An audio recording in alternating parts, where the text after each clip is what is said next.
তাই নাকি? গাজীপুর সদর উপজেলার বারিয়া ইউনিয়নের জামুনা গ্রাম। আলী হোসেনের পরিবারের দীর্ঘ ৩০ বছরের চেনা এই পথটি এখন শুধুই স্মৃতি। সামান্য একটি হাঁসকে কেন্দ্র করে প্রতিবেশীর সাথে তর্কের জেরে বসানো হয়েছে এই টিনের দুর্ভেদ্য দেয়াল। এক রাতেই যেন আলী হোসেনের ১০ সদস্যর পরিবার নিজ বাড়িতেই বন্দী হয়ে পড়েছেন। চলার পথ বন্ধ হওয়ায় সবচেয়ে বেশি ঝুঁকিতে আছেন ওই পরিবারের ৮ মাসের অন্তঃসত্ত্বা এক নারী। তাকে নিয়মিত চেক আপ বা জরুরি প্রয়োজনে হাসপাতালে নেয়ার কোনো উপায় নেই এখন।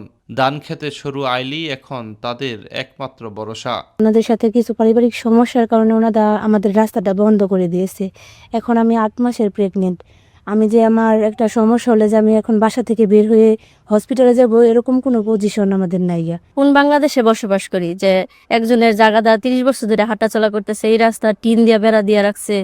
আমরা এলাকাবাসী হিসাবে এই রাস্তাটার ব্যাপারে অনেকবার বসছি, কোনো সুরাহা এই পর্যন্ত ওই লোকেরা দেয় নাই। তবে অভিযুক্ত প্রতিবেশী আবুল হোসেনের কণ্ঠে নেই কোনো অনুশোচনা। বিষয়টি নিয়ে প্রশ্ন করা হলে সাফ জানিয়ে দিলেন, কার কি সমস্যা হলো তা তার দেখার বিষয় নয়। আমার মনে করেন নিরাপদে লেগে বেড়া দিচ্ছে, আমার পরিবার মারছে, আমারে মারছে, এই কারণে আমি মনে করেন এই জায়গা বন্ধ করছি। জেলা প্রশাসক দ্রুত ব্যবস্থা নেওয়ার আশ্বাস দিয়ে নির্দেশনা দেন উপজেলা প্রশাসনকে। আমরা নির্দেশনাও পেয়েছি। আমরা চেষ্টা করব এটি অতি সত্বর আমরা আন্তরিকতা দিয়ে এটা যেন নিষ্পত্তি করে দেওয়া যায়।